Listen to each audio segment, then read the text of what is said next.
All right, this is Jeremy Burgess, still here at Francesca Gallant's property at 115 Fern Road in Loganville, Georgia. Just did the repair attempt, still got the shingles right here, everything's marked out. Couple failure points to highlight a few.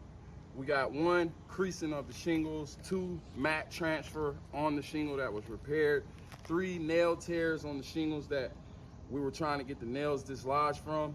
The shingle ripped and I had to just get the nail and pop it out through the shingle. That's a failure. 4, chipping of the shingles when I tried to pop them loose from overlapping the other one. Chipped the edge, shingle ripped. We got a clear shingle tear on one of these shingles, and delamination as well. We got a delaminated shingle right here from the repair attempt as well, from just loosening it up. So that's 6 failure points. I just wanted to go over something really quickly. An ATR explanation of why, in my professional opinion, this roof will probably, well, not probably, needs to be replaced in full. The reason being because when we go to repair these shingles, from all 6 of these failure points, this is going to be a domino effect on up, to the side, and to the side.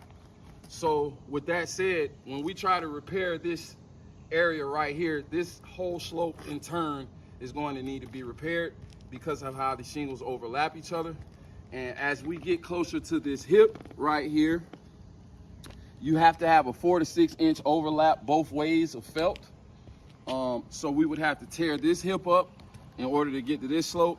Same thing going around. If you turn around, this hip is connected as well. That would go into this area on through. And right here on this other side, we would need a 4 to 6 inch overlap both ways of felt at this hip, which runs directly into this valley, where you will need a 24 to 36 inch going both ways of ice and water in this valley, going up both sides. So we will have to tear this whole valley up. And again, this will be a domino effect all the way down this roof.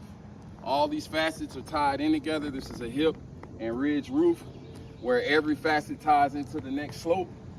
And like I said, with this limb hitting this area, not only do we have to repair these shingles, but we have to cut that plywood out. This whole section right here is going to have to be torn out, because that area where that plywood has a hole in it, we have to cut that plywood out, replace it with new plywood in order for it to be properly installed the correct way. So like I said, that will lead us into this slope. The repair over here as well will lead us into this slope, because it'll be a domino effect going along the whole roof, as well as the second structure. Once again, my name is Jeremy Burgess with Top Pitch Roofing. Thank you for your time. We will be submitting all this for review.